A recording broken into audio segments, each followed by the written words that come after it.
ఎడారిలో సెలయేర్లు. జనవరి 25. నీ దుడ్డుకర్రయు నీ దండమును నన్ను ఆదరించును.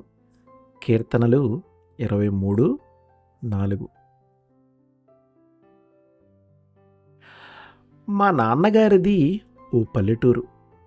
ఆ ఊళ్ళో మా ఇంట్లో ఒక చిన్న అల్మేరా ఉంది. దానిలో తరతరాలుగా మా పూర్వీకులు వాడిన చేతికర్రలు భద్రంగా ఉన్నాయి. సెలవులకి ఆ ఊరు వెళ్ళి ఆ ఇంట్లో ఉంటుంటాము.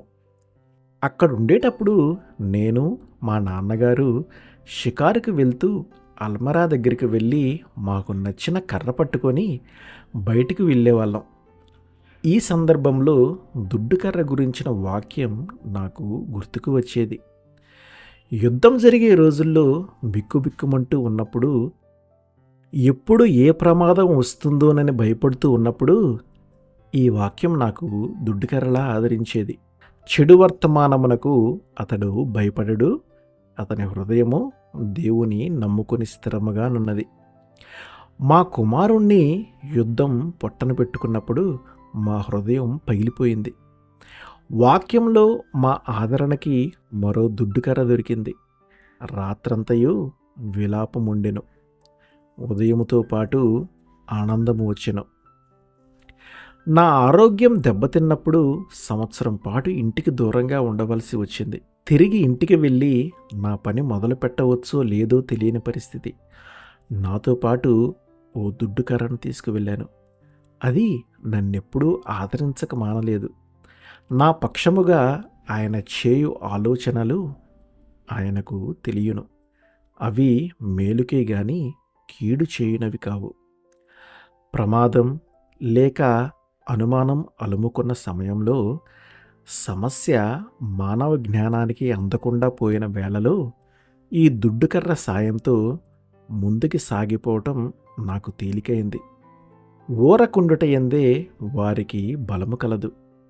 అత్యవసర పరిస్థితుల్లో స్థిమితంగా ఆలోచించటానికి సమయం లేనప్పుడు ఈ దుడ్డుకర్ర ఆదుకునేది. తొందరపడని నిరీక్షణ గలవాణ్ణి. మార్టిన్ లూథర్ భార్య ఒకసారి అంది, దేవుడు నా బ్రతుకులో కొన్ని కష్టాలు తీసుకురాకపోయినట్టయితే ఫలానా కీర్తనలో ఫలానా విషయాలున్నాయని, ఆత్మ ఫలానా రీతిలో పనిచేస్తుంటుందని నాకెప్పటికీ తెలిసేది కాదు. క్రైస్తవుల బాధ్యతలేమిటో ఎప్పటికీ అర్థమయ్యేది కాదు. దేవుని దండం చిన్నపిల్లవాడిని శిక్షించే ఉపాధ్యాయుడి బెత్తం లాంటిది. అది ఆ పిల్లవాడికి అక్షరాలు నేర్పిస్తుంది. దేవుడు అలానే తన దండంతో మామూలు పరిస్థితుల్లో మనం నేర్చుకోలేని యోగ్యమైన పాఠాలను నేర్పుతాడు. దేవుడెప్పుడు తన దండంతో పాటు దుడ్డుకర్ర కూడా పంపుతాడు. నీ కమ్ములు ఇనుపవియు ఇత్తడివియునై ఉండును, నీవు బ్రతుకు దినములలో నీకు విశ్రాంతి కలుగును. ద్వితీయోపదేశకాండము 33:25. రాతి బండలున్న దారిగుండా పంపేటప్పుడు తప్పకుండా ఇనుప చెప్పులు ఇస్తాడని నిస్సందేహంగా నమ్ముదాం.